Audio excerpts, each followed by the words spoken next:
ini saya bersama rombongan teman-teman dari GCI West Sumatera sudah sampai di Kabupaten Pasaman Barat, tepatnya di Nagari Kajai. Secara geografis daerah Nagari ini berada di kaki Gunung Talamau, sehingga memang Nagari ini termasuk salah satu di antara beberapa daerah yang terdampak cukup parah akibat gempa pada tanggal 25 Februari yang lalu.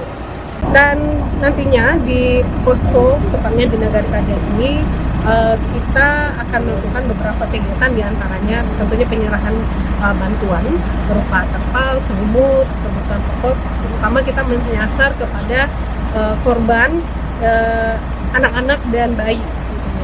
Dan nantinya kita juga akan melakukan dukungan psikososial, terutama dengan adik-adik dan anak-anak nantinya. Tentunya kita akan support mereka bagaimana mereka tidak terlalu terdampak secara psikis akibat gempa 2005. Yang sangat bikin kita terenyuh adalah setelah pasca gempa ini ada beberapa rentetan bencana lagi, yaitu adanya banjir bandang, longsor, banjir, ya, kemudian ada lumpur juga, dan segala macam. Dan nanti tetap ikuti video ini bagaimana aktivitas kami bersama para pengungsi dan korban gempa Pasaman Barat.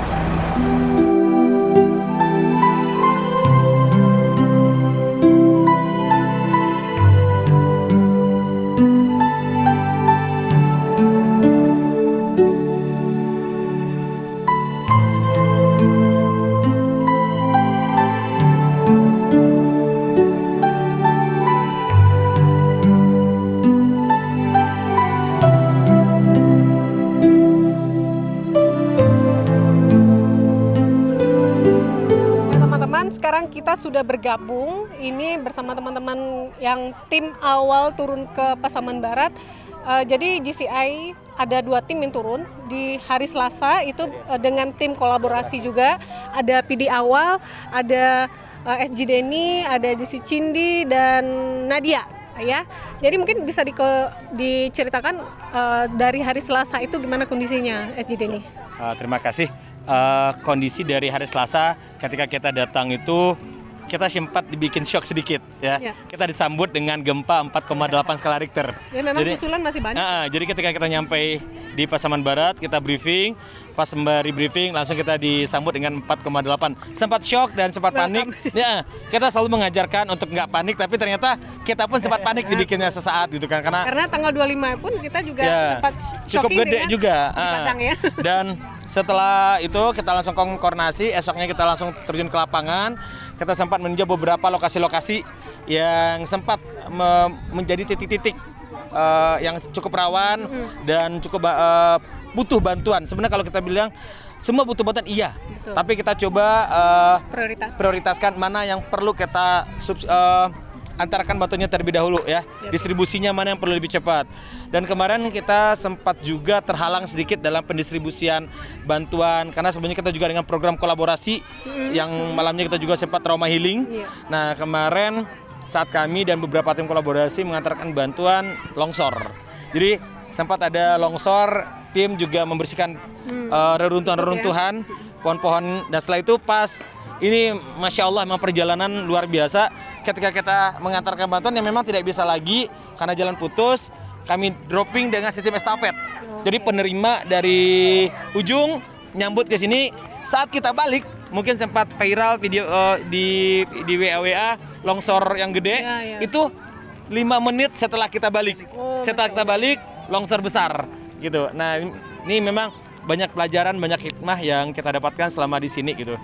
Dan kalau kita melihat alhamdulillah banyak sekali bantuan-bantuan dari lembaga atau baik instansi yang datang ke sini, Masya Allah luar biasa. Memang persoalannya kalau kita lihat di sini memang distribusi.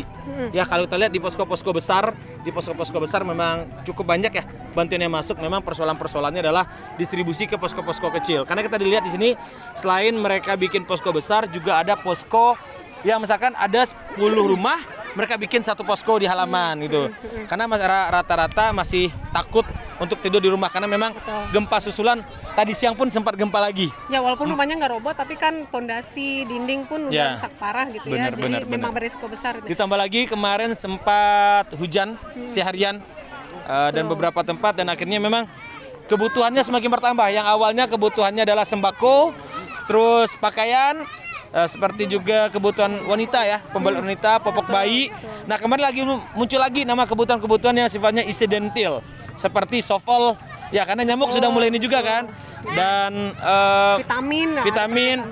Kemarin tadi disebut juga masyarakat mengeluhkan susu bayi, susu ibu hamil. Rata-rata kan di masa tanggap darurat fokusnya masih pada sembako gitu. Iya. Tapi jadi ini dan teman-teman sempat interaksi dengan korban atau pengungsi nggak? Dari mereka apa yang mereka rasakan gitu loh? Sebenarnya kalau interaksi banyak ya sini ya. Kita banyak interaksi. Yang namanya masyarakat baru ngungsi dapat bencana, sedihnya pasti ya. Sedihnya pasti, tapi memang rata-rata ya banyak harapan sebenarnya. Tadi beberapa bantuan yang mereka harapkan, seperti banyaknya mungkin ya masih ada beberapa bantuan yang belum sampai ke mereka. Ya tentunya kita tidak bisa menyalahkan siapa-siapa di sini. Betul. Bisa jadi persoalan distribusi sibuk gitu ya. Karena untuk distribusi kita melalui, kalau tadi kita lihat di jalur utama jalurnya sempit, semua mobil bantuan, semua mobil evakuasi di jalur yang sama, bahkan sempat kredit. Jadi memang banyak persoalan, banyak dinamika yang terjadi. Gitu. Oke, baik teman-teman. Setelah ini kita akan melakukan pendistribusian bantuan. Kemudian kita akan sedikit trauma healing. Ya, trauma healing atau dukungan psikososial untuk anak-anak dan adik-adik di sini. Tetap stay tune di video ini ya.